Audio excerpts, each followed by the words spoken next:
Même si la mission Apollo 7 a été quasiment oubliée du grand public américain, elle a cependant ouvert à l'Amérique les portes vers la Lune.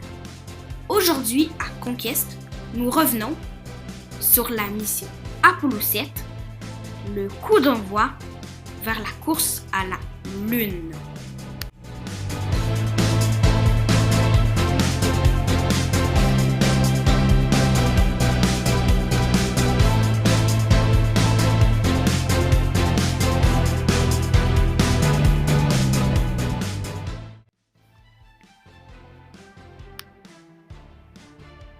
Nous sommes au début de l'an 1968. La NASA est bien loin derrière l'URSS quand nous comparons le total de vols spatiaux habités. En effet, l'Agence spatiale américaine n'a pas réalisé de vol habité depuis 1966. Car rappelez-vous, l'accident d'Apollo 1 en janvier 1967 qui a tué les astronautes Roger Chaffee, Gus Grissom et Ed White a mis un coup d'arrêt au programme Apollo habité. Ces astronautes se sont cependant plusieurs fois exprimés en public avant l'incident que si un problème arrivait et qu'ils mouraient, ils ne devraient pas annuler Apollo. Durant cette année, plusieurs tests pour Apollo ont lieu, mais sans équipage. En même temps que ces tests ont lieu, la NASA et nord-américaine, qui a conçu le module de commande, revoit de fond en comble la capsule Apollo. Mais le défi lancé par Kennedy était d'envoyer un homme sur la Lune, pas des robots. Ils font donc effectuer en tout 4 missions Apollo de tests habités qui deviendront Apollo 7, 8, 9 et 10 avant la célèbre Apollo 11. La mission Apollo 7 n'est qu'un vol en orbite terrestre. C'est, en fait, la mission originale de AS-204, aussi appelée Apollo.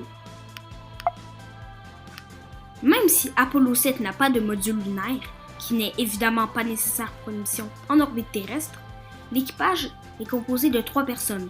Un commandant, Wally Schirra, qui a déjà volé sur les programmes Mercury et Gemini, un pilote de module de commande, Don Hazley, premier vol, et au poste de pilote du module lunaire, même s'il n'en a pas, il y a Walter Cunningham, premier vol également. Cette mission reste très risquée. Ils vont passer 10 jours dans une capsule qui n'a jamais accueilli un homme à bord, avec des équipements non approuvés. Un seul petit défaut de câblage et c'est terminé pour le programme Apollo qui ne pourrait pas continuer avec les 6 personnes tuées. Ils vont donc avoir grand courage. Et pour ce vol, pas question d'utiliser une puissante Saturne V puisqu'il reste en orbite terrestre. Ils vont plutôt utiliser sa petite sœur, la Saturne 1B. En comparant, on aperçoit bien vite la différence entre les deux fusées.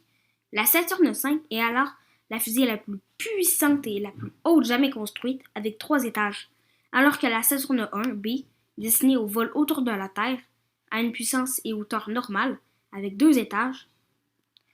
Et tout comme le module de service et de commande, ce sera le premier vol habité pour Saturne 1B et le dernier du programme Apollo. Au petit matin du 11 octobre 1968, les 3 astronautes entrent à bord du module de commande. Toute leur vie repose dans un tas de fils électriques et de métal durant 10 longues journées. Durant la journée, plusieurs vents forts sont annoncés à la météo, ce qui représente un danger si la fusée explose et la tour de sauvetage s'allume. En effet, elle ramènerait Apollo 7 sur des zones habitées.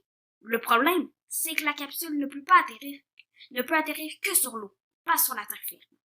Les astronautes sont inquiets, mais la NASA décide de lancer quand même, ce qui est un problème de sécurité. Et à 10h45, heure du Cap Canaveral, le programme Apollo habité débute véritablement dans une montagne de feu et de fumée.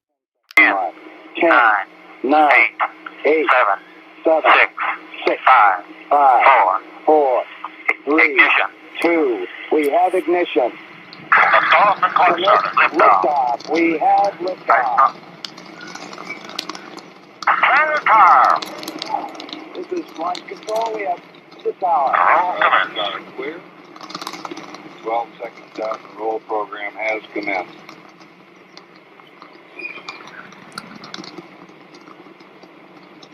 It's just tracking good. 24 seconds out, and Shira reports the pitch program has commenced. 5,005 degrees.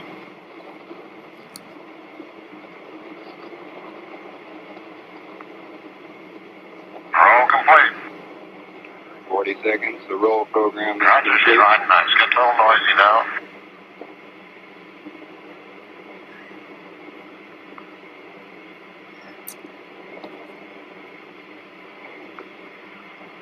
"55 seconds, the cabin is relieving. Shira reported a little noise. 1 minute.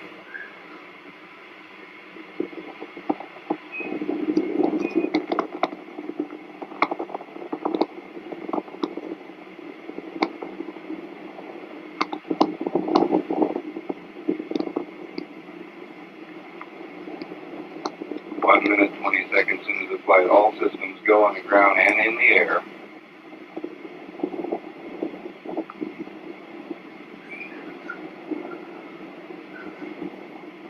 All right. 1 minute, 40 seconds.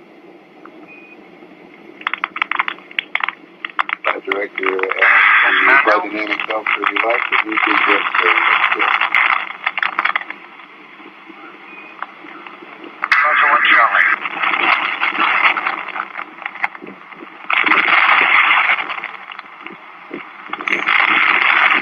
Coming up on 2 minutes, Mike 2 minutes. Roger, we're go here, Jack. We're having a status check. Apollo 7 has been given a go for staging.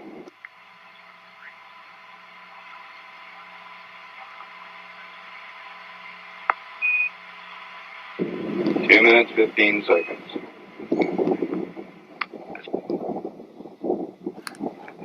Inboard engines have shut down. Outboard engines have shut down. Shira called both events. He's got ignition and he says we're up to thrust on the second stage.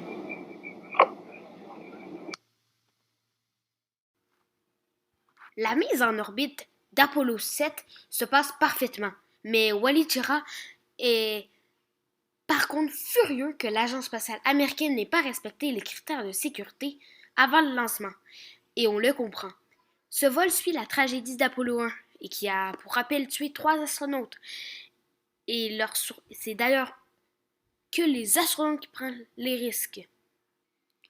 Je me suis dit, OK, s'ils décident de ne pas respecter les règles, je ne vais pas me gêner. Désormais, je jugeais que si je dois les respecter ou non.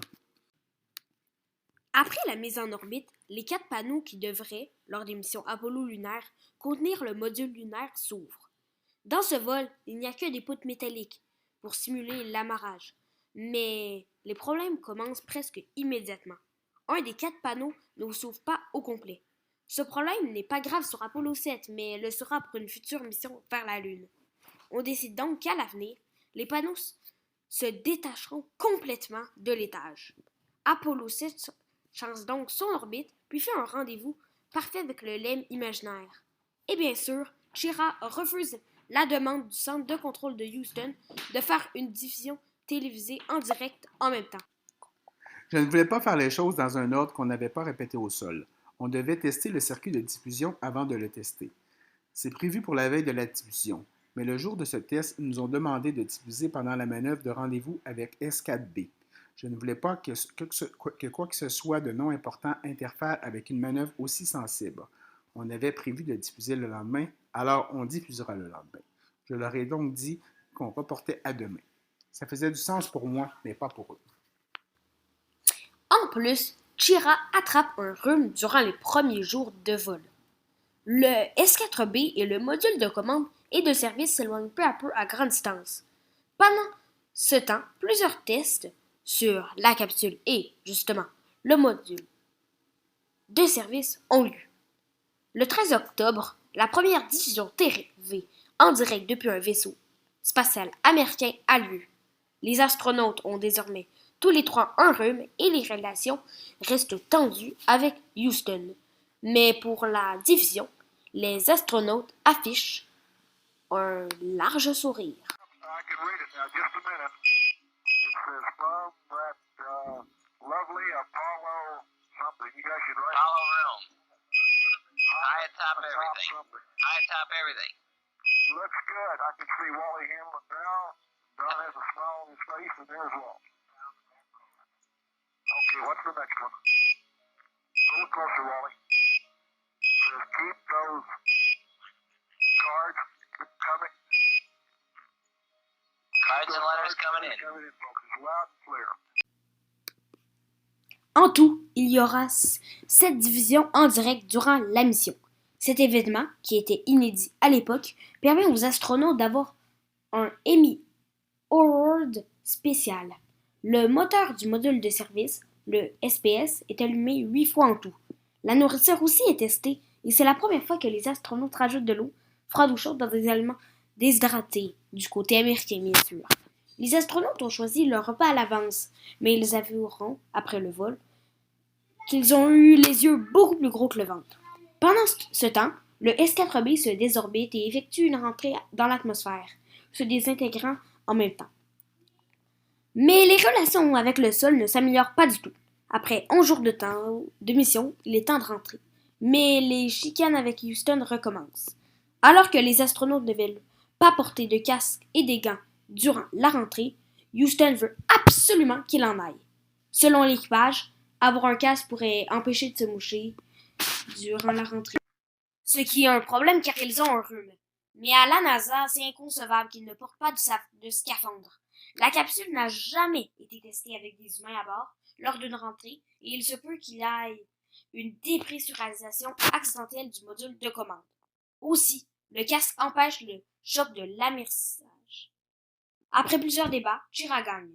Les astronautes n'auront pas de scaphandre lors de la rentrée, au grand malheur de la NASA.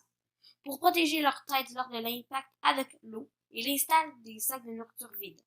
La rentrée dans l'atmosphère se passe parfaitement et Apollo 7 atterrit dans l'océan. Mais un problème survient. La capsule bascule. Heureusement, cette situation avait été envisagée et des gros coussins gonflables permettent à la capsule de se remettre en position normale. Après un peu plus de 10 jours de vol, un record absolu de temps passé dans l'espace par les Américains, les 3 membres de la mission touchent enfin la Terre ferme. Même si Apollo 7 a été une mission presque réussie, à quelques exceptions près, elle aura sonné également la fin de la carrière des 3 personnes à bord, car tout le Mission Control, ainsi que Chris Kraft, le directeur du Mission Control, ne voudront plus du tout travailler avec eux, et à cause, bien sûr, de tout ce qui est arrivé, ainsi que des exigences de Wally Schirra.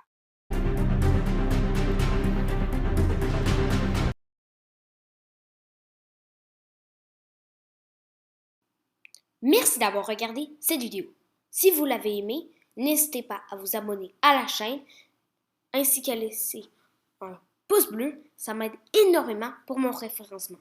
Si vous avez des questions, vous pouvez directement aller dans les commentaires. Sinon, on se revoit très bientôt, dans 2 semaines, pour une prochaine vidéo. Allez, ciao!